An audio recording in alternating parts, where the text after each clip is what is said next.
everyone, welcome back to another episode of Joyful Journeys as we celebrate our 25th anniversary in Northern Virginia. Today, I am so excited to be joined by Kelsie Humbert. Welcome, Kelsie. Hi. We are so excited to have you here and to hear your Girls on the Run story and what you're up to now. So, why don't you kind of kick us off? Let us know where you participated in Girls on the Run, when you participated, and what it was like for you. Okay, I participated in Girls on the Run in third and fourth grade, so I was 9 and 10 years old, and I did it at I just moved to a new school in third grade, so it was a really great opportunity to meet new people and really nice girls that just we all loved running. So it was just a really nice like place to meet new people, and yeah. That's so nice. That kind of sounds like it lined up perfectly time-wise, that Mhm. you were new and Girls on the Run is a great way to make new friends. So it sounds like it was kind of perfect timing for you. Yeah. Are you still friends with any of the girls that you participated with? Yes, we're actually both on the same track and cross country team, and I think we've remained like still pretty close because of the bond that was started from Girls on the Run, and I think that's what's kept us together, like close together, and we just really understand one another, and we both really help with keeping the team environment positive. That's so nice to hear. Do you remember like any specific moment when either like the first time you met her or when you kind of realized like, oh, I like this person. I think we're gonna be friends. Yeah, it was fourth grade and she was in fifth grade. So she was a year ahead of me. And she was just really nice to everyone. She was like a leader because I think maybe because she was the oldest, but she was just so like nice to everyone. And I remember I was really quiet and I wouldn't really talk a lot and I didn't really have as many friends as her.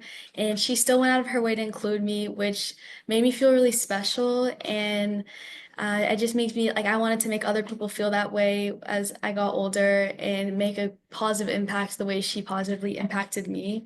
And I'm still so grateful for her, and I'm so happy we're on the same team together. That is so nice to hear.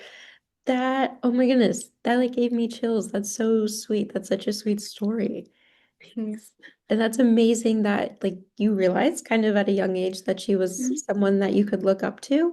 And you're kind of like, yeah, I want to surround myself with this kind of energy, this kind of person. And that's so nice that it's lasted for so long. You guys are still friends. Yeah.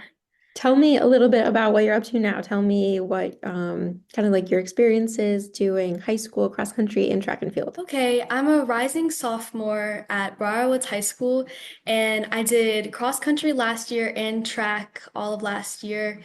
Um, I'm entering my fourth year volunteering for Special Olympics, and it's just been really rewarding working with people and just like really it's just such a nice like environment to like meet people and just realize like how blessed like we are. And I last season as a freshman or indoor season as a freshman, I won the state title in the 1600, Oh, which was wow. really exciting for me. Yeah, it was my first high school track championship, and I was really happy. So that was really fun. And um, I'm an PR ambassador for running the store PR Run and Walk. I'm an high school ambassador for that, which is it's really fun. It's a really fun way to like meet new people and like connect with people and like networking. It's just really fun. And I've been doing Special Olympics since I was in like sixth grade. Sounds And like you're very involved in your community and in mhm, sports and in staying active. And what kind of got you into that? yeah. Um, it was Girls on the Run, honestly. I think it really helped me jumpstart my running because when I thought of Girls on the Run, I thought of running and just really like a really great team environment with really nice girls that all just liked to, exercise and just run and all like was so supportive. And I think that really like that positive impact it had on me made me eager to try track and cross country in high school, which has been really great for me. Um, I won a state title in the winter and in the 1600, and I ran New Balance outdoor nationals, and I got the backpack, which was really great. And I'm doing cross country preseason right now, and I'm trying to win another title this year and just look out for girls who maybe not as good or like newer to the sport. And yeah, Those are all such amazing accomplishments already, and you're still so young in high school. You have so much time ahead of you.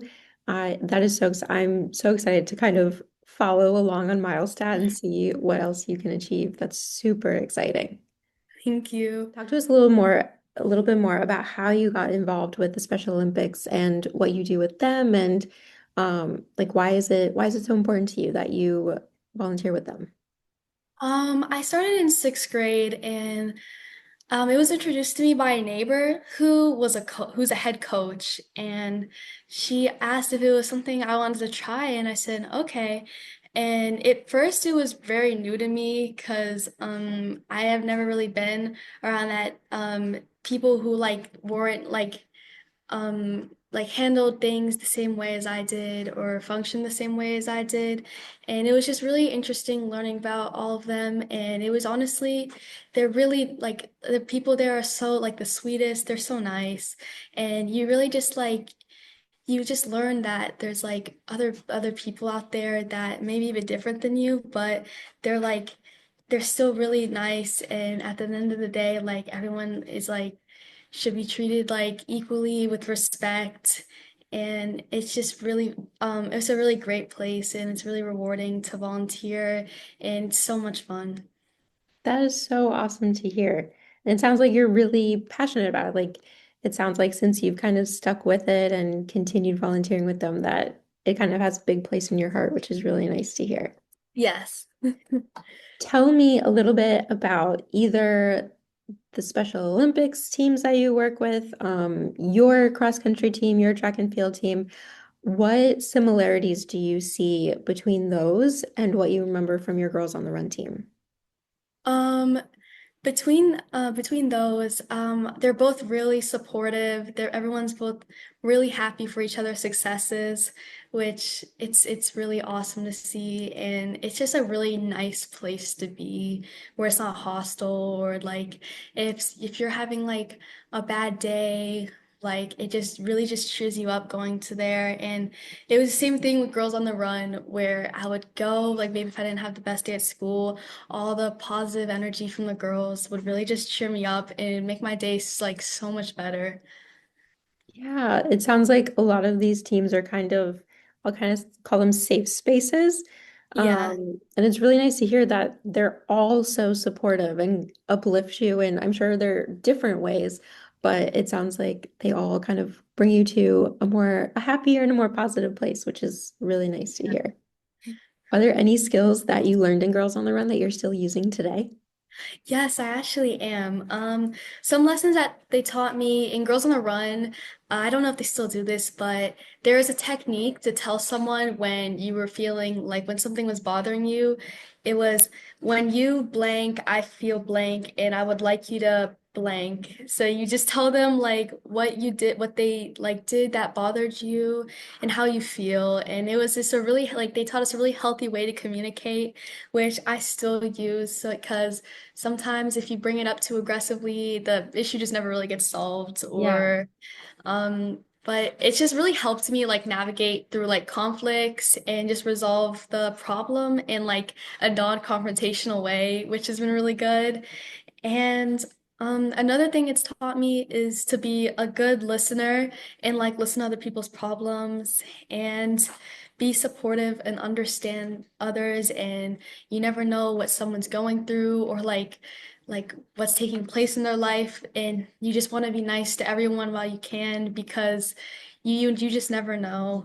And you can rely on a like just another thing it taught me was relying on a healthy network of people, like Mm. people you that care about you, keep people you care about and that care about you in your life, like coaches, teammates, friends, and just make sure you have a really good support system that can help you navigate through challenges and mental toughness, especially. When I ran a 5K for the first time, it was really tough, but it was so rewarding. And in running, you will go through obstacles. You just have to mentally tell yourself that you can do it, even when you don't think you can. You have to believe in yourself, or else you'll just like sort of just let yourself go. So you just have to keep telling yourself you can do it, and like it'll just be you just have to never give up on yourself.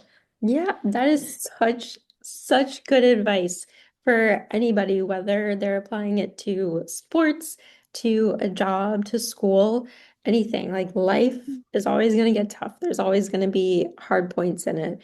And it's so amazing to hear that from such a young age, you already recognize that and are able to remember some of those skills that you learned in Girls on the Run and still be able to apply them to this day. That is huge. One other thing that I picked up on you saying was talking about your first 5K. Was that a Girls on the Run 5K? Yes, it was a celebration 5K at the end of the season. I ran it with my dad. Oh, that's really special. What do you remember from it? Like kind of if you do remember it, kind of like walk me through the day. What was it like for you? I remember being really excited the night before, but kind of nervous because I didn't know what to expect. It was my first ever 5K and first ever official race. And I remember the really positive environment from everyone there. There was music, they were giving out medals, there was face painting, and everyone was just so excited to race. And I remember it started and my legs started burning and it felt really tough towards the middle, but I remember to just keep pushing through, and it was all worth it when I crossed the finish line and I got a medal, and it was really special. It was a really special moment to me because I felt so proud of myself that I could have accomplished something so difficult and so like new to me. Yeah. Okay. So it sounds like once you finished that 5K and you were kind of like, Mhm. yes, I can do this. I didn't think I could do it before, but now I know I can do hard things. Were you able to apply that mindset to other parts of your life? Yes, I was able to apply it in school, like in classes that are just getting tougher and tougher each year, and just always just believing in yourself, like, and just always just having that mindset, like for anything you do. So it's always having that faith in yourself and that confidence that will really just get you through any challenge you face. Yeah, that's so amazing that you're able to apply it to really all aspects in your life and recognize that you are capable of doing anything you set your mind to, no matter how tough it is. You just have to persevere, keep fighting through, and you'll make it to that finish line. What is it like running a 5K now compared to that first 5K you ran? It's definitely like a lot more inconsistent because there's just so many different like trails and courses that you always have to tell yourself you can do, even though it's really hard. The one thing that did stay the same was the positive team environment. Like that stayed the same for me because I mean I think I've just been like lucky with so many nice girls on my team that just established that positive team environment.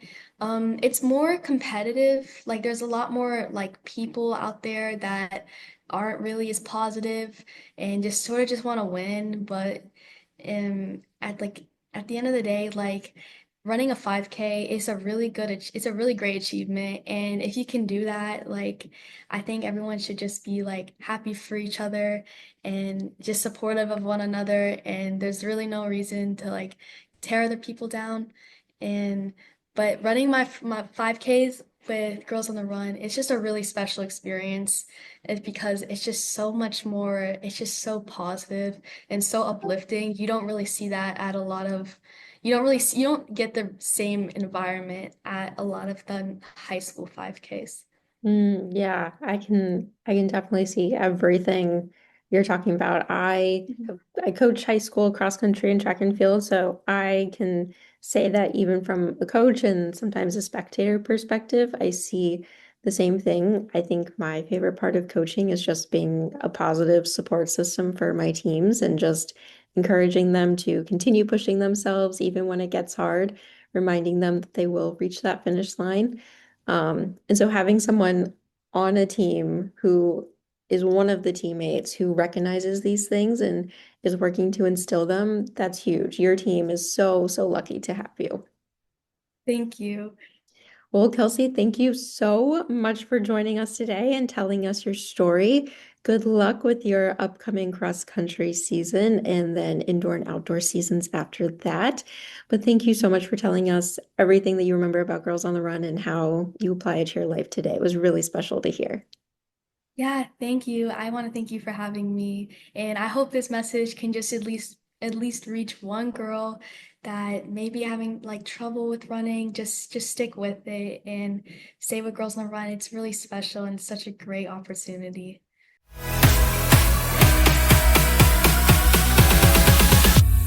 This episode of Joyful Journeys is brought to you by Girls on the Run of Northern Virginia.